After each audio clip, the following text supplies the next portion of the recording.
कि हाथ में कलम हो पत्थर नहीं वरना तोड़ दिए जाओगे, अगर उठाओगे सर कहीं पर भी तो उसे मोड़ दिए जाओगे। बता दूं कि हमारे देश का जवान अद्दा खाने के लिए नहीं है, वो सरकारें लद गई जब हम अद्दे खाते थे। आज सरकार अगर अद्दा फेंकोगे तो तुम्हें उसका निश्चित तौर पे विपरीत उसका जवाब मिलेगा। वही अखिलेश यादव हैं जो आतंकवादियों के मुकदमे को वापस लेने की बात कर। नमस्कार, मैं हूं केशव मालान और खबर इंडिया की टीम मौजूद है इस समय प्रयागराज के पत्रिका चौराहे पर।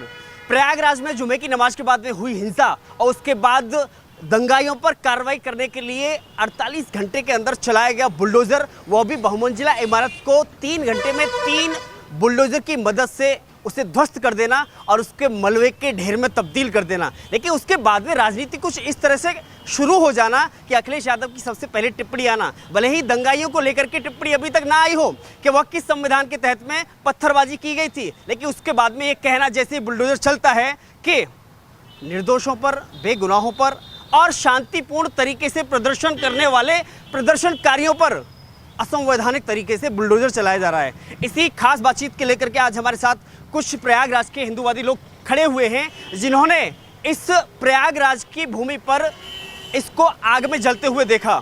वह आखिर किस संविधान के तहत उस प्रयागराज को आग में झोंकने की कोशिश की गई, दंगे में झोंकने की कोशिश की गई और किस संविधान के तहत, किस कानून के तहत हाथों में पत्थर लेकर हजारों की संख्या में रोड पर आ जाना। आज सवाल करेंगे और ये बताएंगे। क्या नाम भैया आपका? मैं ओम प्रकाश द्विवेदी, संयोजक हिंदुयानी प्रयागराज। लेकिन जब बुलडोजर चलाया जाता है जावेद की संपत्ति पर, तो अखिलेश यादव कहते हैं जो संवैधानिक रूप से शांतिपूर्ण तरीके से जो प्रदर्शन कर रहे थे उनके खिलाफ असंवैधानिक तौर पर कार्रवाई की जा रही है। क्या ये जो अध्याय लेके खड़े थे, क्या जिन लोगों ने, जो युवा जिनके हाथ में किताबें कलम होनी चाहिए, वो अद्धा लेकर के पूरे प्रदेश को ही नहीं बल्कि देश को तोड़ देना चाह रहे हैं और ऐसे लोगों के लिए कह रहे हैं शांतिपूर्ण प्रदर्शन है। अध्यक्ष से एसएसपी का सर फोड़ देना, डीएम का सर फोड़ देना, सिपाहियों का सर फोड़ देना, लोगों के अंदर एक आतंक पैदा कर देना और पूरे प्रदेश को हिला देना। और ना केवल प्रदेश बल्कि समूचे भारत के अंदर एक साथ जुमे की नमाज के बाद आप देखिए कि ना केवल प्रयागराज बल्कि शहर उत्तर प्रदेश के कई शहरों में और देश के कई हिस्सों में एक साथ ये निकलते हैं, सुनियोजित ढंग से पत्थर लेकर के समाज को तोड़ने का काम कर रहे हैं। ना केवल हिंदू समाज बल्कि उन मुसलमान समाज के सीधे साधे नौजवानों को तोड़ने का काम कर रहे हैं जो किताब और कलम में अभी इस समय लगे हुए हैं। ये उनके हाथ में पत्थर दे करके केवल अपनी, मैं पूछना चाहता हूं, जावेद जैसा व्यक्ति जिसकी एक्टिविटी आप देखिए, जिसके पास से अभी कई सामान बरामद हुए, जिनके पास फंडिंग बाहर से होती है, जो देश को तोड़ने के लिए ये ऐसा काम करते हैं कि जितने सीधे साधे युवा हैं उनको भड़का करके, उनको आंदोलित करके, उनको आंदोलन में खड़ा करके अपना हित साधते हैं, अपना बड़े बड़े महलों में रहते हैं। और बात होती है कार्रवाई की, निश्चित तौर पे एक बात चेतावनी के साथ कहना चाहता हूं कि जो सरकार कर रही है हम उनका समर्थन करते हैं और सरकार ने ना तो कोई चीज़ नियम के विरुद्ध किया है और ना ही किसी बात को ऐसी कोई चीज़ की है जिसके लिए हम बोल सके। साफ दिख रहा है और इस प्रकार से अखिलेश यादव यदि कहते हैं तो उन्हें, मुझे लगता है, शर्म आनी चाहिए जो हमारी देश की संस्कृति, हमारे विचार, हमारी भावनाओं के साथ खिलवाड़ कर रहा है और हमारे देश के भाईचारे को तोड़ देना चाहता है। ऐसे व्यक्ति के साथ आप फोटो खिंचवाते हैं, ऐसे व्यक्ति को समर्थन करते हैं, अपनी सरकार होने पे आतंकवादियों के मुकदमे वापस लेने की बात करते हैं। तो ये अखिलेश यादव वही अखिलेश यादव हैं जो आतंकवादियों के मुकदमे को वापस लेने की बात करते हैं। तो निश्चित तौर पे मुझे लगता है ऐसे व्यक्ति से मुझे उम्मीद भी नहीं है और ऐसे लोगों का ही ये समर्थन करेंगे। सवाल इस बात का है कि आज देश को, समाज को ये अद्दा इन लोगों के पास आया कहाँ से? ये ट्रकों भर अद्दा, अभी हम यहाँ 25-50 लोग खड़े हैं और अगर हमें यहाँ जरूरत पड़ जाए तो मुझे लगता है शायद 1-2 अड्डे भी हम यहाँ बामुश्किल दौड़ पाए। और सबके हाथ में अड्डे, पेट्रोल बम फेंक रहे हैं, अड्डे फेंक रहे हैं और अड्डा इस तरह से फेंक रहे हैं। बता दूं कि हमारे देश का जवान अद्दा खाने के लिए नहीं है, वो सरकारें लद गई जब हम अद्दे खाते थे। आज सरकार अगर अद्दा फेंकोगे तो तुम्हें उसका निश्चित तौर पे विपरीत उसका जवाब मिलेगा और वो जवाब कानूनी तौर पे दिया जाएगा, वो जवाब दमदारी से दिया जाएगा और किसी के मन के अंदर इस बात का क्लेश भी ना रहे कि अब अगर पत्थर उठाओगे तो जावेद नहीं, जावेद से भी बुरा हश्र तुम्हारा होगा। चाहे जितनी बड़ी करोड़ों करोड़ की बिल्डिंग आखिर में जावेद पम ने बनाई कहाँ से? ये बात का सवाल कोई पूछेगा? ये कोई पूछेगा कि 1 महीने पहले उन्हें जो नोटिस दी गई थी वो नोटिस क्यों दी गई थी? ये कोई पूछेगा कि जब उन्हें नोटिस दी गई थी तो ये मकान गिराया गया, उसके पहले क्यों नहीं उन्होंने कानून की शरण ली? क्यों नहीं नोटिस का जवाब दिया? क्यों नहीं नोटिस में स्पष्ट रूप से आए? सवाल यहाँ पर इस बात का है कि आज देश की सीधी सादी जनता को, भोले भाले लोगों को बहला फुसला करके, उन्हें आंदोलित करके अपना स्वयं का हित साधना चाहते हैं। और ये वो लोग हैं जो हमारे देश को तोड़ने का काम कर रहे हैं, जो भारत के खिलाफ, जो टुकड़ा गैंग जिनको हम बोलते हैं। कुछ लोग कहते हैं कि इनका नाम, मैं चेतावनी के साथ कहना चाहता हूं कि कश्मीर में सालों साल अड्डा चलाया है। हम उत्तर प्रदेश को कश्मीर नहीं बनने देंगे। उत्तर प्रदेश के अंदर कोई भी दंगाई अगर ईंटा उठाने का काम करेगा तो उसके हाथ को उखाड़ फेंकने का काम ये पूरा कानूनी तौर पे हम करेंगे। और इसी को करने के लिए योगी सरकार ने जो किया है हम उनका समर्थन करते हैं। और जो भी किया है उन्होंने नियम के अनुसार किया है, नियम के विरुद्ध कुछ नहीं किया है। और आज जो लोग उनसे सिंपैथी दिखा रहे हैं, मैं उनसे पूछना चाहता हूँ, तब वो कहाँ थे जब ये अद्धों से हमारे अधिकारियों के ऊपर, हमारे उन लोगों पर। आपको बता दूं, मैं भी प्रयागराज का रहने वाला हूं। प्रयागराज में मैं पार्षद हूं, उपाध्यक्ष रहा नगर निगम का, कई दायित्व में रहा। पूरा प्रयागराज मैंने देखा है। और हमारे यहाँ हिंदू, मुसलमान, सिख, ईसाई, हम सब बड़े प्रेम और सौहार्द से रह रहे हैं। लेकिन दुर्भाग्यवश कुछ ऐसे लोग, आप देखिए जावेद भी एक मोहरा है। जावेद आखिर में ऐसे जावेद आए कहाँ से? ना केवल प्रयागराज में जावेद है, आप देखिए अभी इसके पहले भी कई आंदोलन में कई लोग मुख्य रूप से आए। इसके पीछे ओवैसी जैसे, मदनी जैसे न जाने कितने लोग हैं जिन लोगों ने समाज को तोड़ने के लिए आज हिंदू और मुसलमान को लड़ा करके अपना निजी निहित स्वार्थ ये साधना चाहते हैं। और आज यही कारण है कि आज मुसलमानों के जो नए नए युवा, जिनके हाथ, हमारी सरकार एक तरफ मोदी जी कहते हैं कि हमारे एक हाथ में कुरान होगा और एक हाथ में लैपटॉप होगा। हम पढ़ाई की बात करते हैं, शिक्षा की बात करते हैं, व्यापार की बात करते हैं, विकास की बात करते हैं, लेकिन इनके साथ क्या है? ये केवल और केवल धर्म का इस्तेमाल। मैं फिर से स्पष्ट रूप में कह देना चाहता हूं कि ये धर्म के खिलाफ भी लड़ रहे हैं और उस धर्म का इस्तेमाल कर रहे हैं देश को तोड़ने के लिए, देश को बांटने के लिए। और क्यों केवल मुसलमानों को क्यों हथियार बनाया जा रहा है? उन्हें पता है कि बहुत से ऐसे बेरोजगार, ऐसे युवा जिनके पास कोई काम नहीं, अगर उनको सरलतापूर्वक उनको भड़काया जाएगा, धर्म के नाम पे उन्हें खड़ा किया जाएगा, तो निश्चित तौर पे वो अड्डा लेके खड़े होंगे। और आज मैं ये पूछना चाहता हूँ कि आज जो ये अड्डा इन्होंने उठाया, और जब केवल प्रयागराज के अंदर घटना हुई होती या सुनियोजित रूप से ना हुई होती, तब ये बात कही जाती कि साहब कोई प्रदर्शन हो रहा था। मैं चैलेंज के साथ कहना चाहता हूं, जो लोग ये कह रहे हैं कि शांति रूप से प्रदर्शन चल रहा था, मुझे एक वीडियो दिखा दें, एक कोई ऐसी बाइट दिखा दें, एक कोई ऐसा जो भी उनके पास प्रमाण हो वो दिखा दें कि उन्होंने शांति रूप से कोई भी आंदोलन करने का किसी भी प्रशासन से अनुमति मांगी थी, अथवा कोई कार्यक्रम उन्होंने अनुमति के स्वरूप में किया था, अथवा अनुमति नहीं भी मांगी थी तो शांति रूप से उनका प्रोटेस्ट था। यहाँ पर तो एक साथ पूरे देश के अंदर जुम्मे की नमाज के बाद पत्थर लेके निकलते हैं और पत्थर लेकर के एक सुनियोजित तरीके से लोगों के ऊपर हमला बोल देते हैं।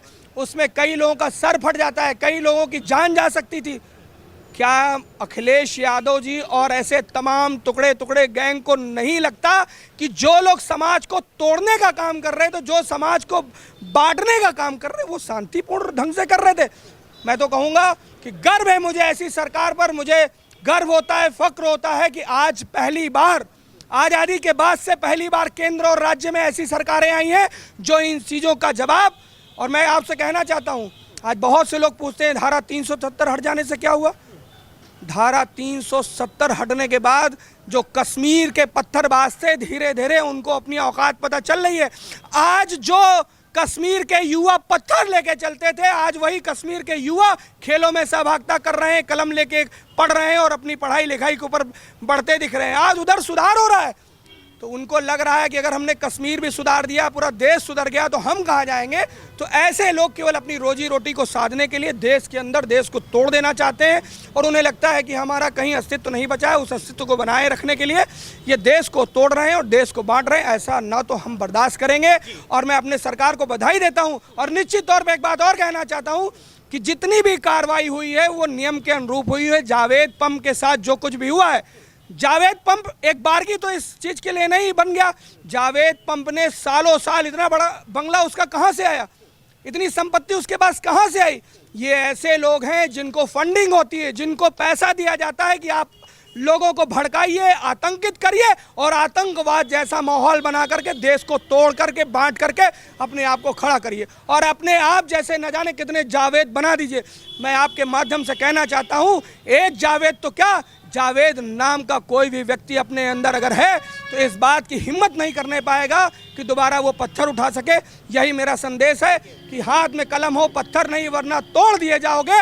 अगर उठाओगे सर कहीं पर भी तो उसे मोड़ दिए जाओगे। बस यही हमारा मैसेज दिया है। लेकिन बड़ी बात यह है कि उधर तो अगर इन्होंने तो स्वागत कर दिया, बुलडोजर की कार्रवाई का स्वागत कर दिया, लेकिन अखिलेश यादव ने साफ तौर पर कहा है कि यह असंवैधानिक है। लेकिन जब पत्थरबाजी की गई थी वह नहीं बताया कि किस संविधान के तहत की गई थी।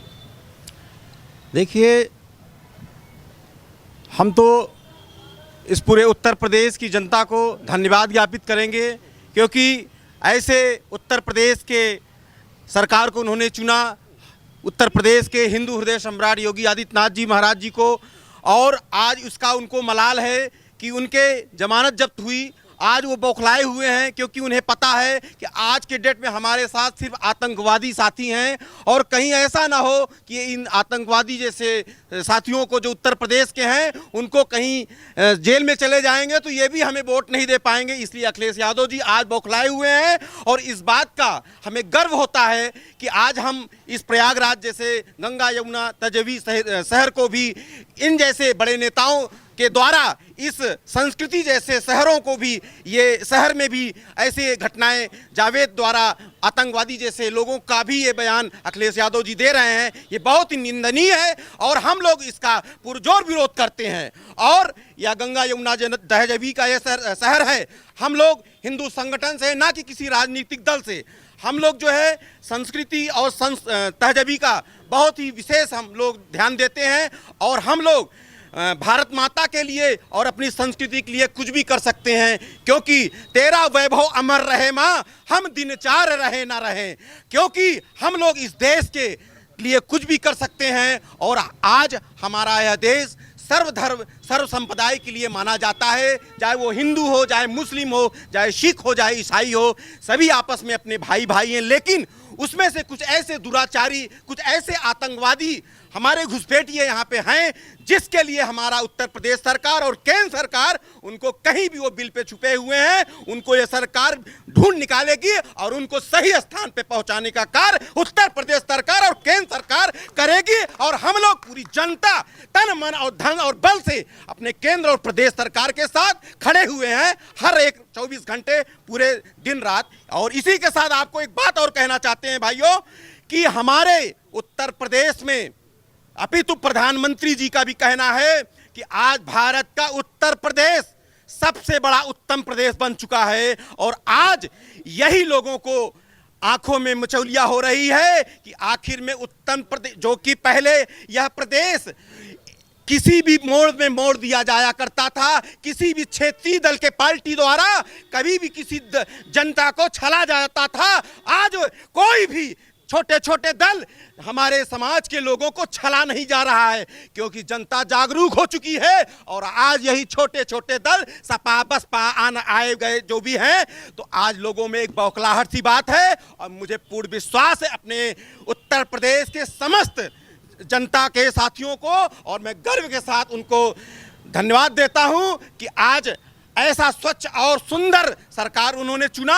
इसकी वजह से कोरोना जैसी महामारी को हम लोगों ने पछाड़ा और ऐसे आतंकवादियों को भी हम जैसे कपड़ा पछाड़ा जाता है उसी तरह से उत्तर प्रदेश और केंद्र सरकार पछाड़ेगी। यही मेरा मैसेज है। बहुत बड़ा संदेश दिया है। लेकिन इन्होंने एक और बात कही कि हिंदू मुस्लिम भाई भाई, अगर भाई भाई होते तो क्या वाकई में प्रयागराज में जिनकी सुरक्षा के लिए पुलिस आई थी उन्हीं पर हमला कर दिया गया? ऐसी नौबत क्यों आई?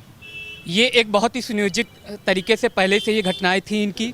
और इन्होंने जो अखिलेश यादव जी हैं, अखिलेश यादव जी जो अपने आप को कहते हैं कि मैं युवाओं का भैया हूं, लेकिन वो सबसे ज़्यादा भ्रमित भी युवा को करते हैं। और उनको पता है कि वो एक धर्म का ही वोट पा रहे हैं। पिछली अभी जो चुनाव हुए उसमें वो समझ गए उनकी सीटें कितनी हैं, वो उसी धर्म को भ्रमित करने की ओर कोशिश कर रहे हैं। और मेरा तो निवेदन ये है कि ऐसे धर्म के जो मौलाना है, जो कुछ है, कि वो शांति व्यवस्था बनाए रहे, अपने युवाओं को वो प्रेरित करें, अच्छे काम के लिए प्रेरित करें कि देश और प्रदेश में, प्रदेश प्रयागराज का नाम आज पूरे विश्व में है, विश्व की पटल पे रखा जा रहा है, इतना बड़ा कुंभ होता है और यहाँ गंगा यमुना तहजीब जो कही जाती है इसको बना के रखना है। और अखिलेश यादव जी जो हैं उनके ये एजेंट है जावेद पंप जैसे लोग, इनकी फ़ोटो आप देखेंगे कि दिखेंगे और ये कोशिश में लगे हैं कि किसी तरीके से, पिछली सरकारों में बहुत से दंगे हुए हैं और ये चाहते हैं कि परम पूज्य महाराज जी पर किसी भी तरह से ये दाग लगा दें। लेकिन पूरी जनता और जो प्रदेश की जनता है वो इसीलिए योगी आदित्यनाथ जी को फिर से पुनः मुख्यमंत्री बनाई है कि दंगा नहीं होने पाएगा। दंगा करने वालों का क्या हश्र होता है वो सबको बहुत अच्छे से पता हुआ है। और देश की जनता, प्रदेश की जनता इसीलिए केंद्र में मोदी जी को और प्रदेश में योगी जी को डबल इंजन की सरकार इसलिए बनाई जाती है कि आप किसी भी तरीके से दंगा करेंगे, ईंटा पत्थर चलाएंगे तो अगले दिन आपका क्या हश्र होगा ये आप अच्छे से जान सकते हैं जी। बड़ी बात है कि अगर ईंटा पत्थर दंगाइयों का इलाज तो बता दिया इन्होंने, लेकिन सवाल ये है कि आखिर नुपुर एक बहाना, निशाना आखिर कौन है? निशाना प्रदेश का माहौल बिगाड़ने का निशाना है जी। जिस प्रकार युवाओं के ऊपर पैर रखकर अपनी राजनीति चमकाने के लिए प्रदेश का माहौल ख़राब करना चाह रहे हैं, ऐसे अराजक तत्वों को मैं समझा देना चाहता हूं, ऐसे कोई भी उनकी जितनी भी कोशिश है वो कामयाब नहीं हो पाएगी। क्योंकि आज प्रदेश का युवा भी जान रहा है, आप देख सकते हैं जिस प्रकार से वीडियो हम सब देख पाए हैं, वीडियो में दोनों हाथों में पत्थर दिखा है। युवाओं को बरगलाने, जिस प्रकार से साजिश के तहत इधर नमाज पढ़ी जाती है, नमाज पढ़ के लोग बाहर आते हैं और फिर वो माहौल पूरे प्रदेश में गड़बड़ करते हैं। यहाँ तक कि प्रशासन जो आज उनकी सुरक्षा के लिए वहाँ गए थे, उनके हित के लिए गए थे, उनके हित के लिए गए थे, उनकी सुरक्षा के लिए गए थे, उनके ऊपर भी गलत कदम उठाए गए, पत्थरबाजी की गई, उनके ऊपर आक्रमण किया गया। मैं कहना चाहता हूँ सभी राजनीतिक दलों को, इन युवा, आज का जो युवा ही वो शक्ति है जो देश को उठा सकती है, युवा ही वो शक्ति है जो भारत की रीढ़ की हड्डी कह जाती है। इन युवाओं के ऊपर पैर रख के अपनी राजनीति मत करें तो ही अच्छा है। युवा धीरे धीरे जाग रहा है और मुंह तोड़ जवाब देगा, इसलिए प्रदेश का माहौल जो अन्य लोग हैं वो खराब ना करें, यही मैं संदेश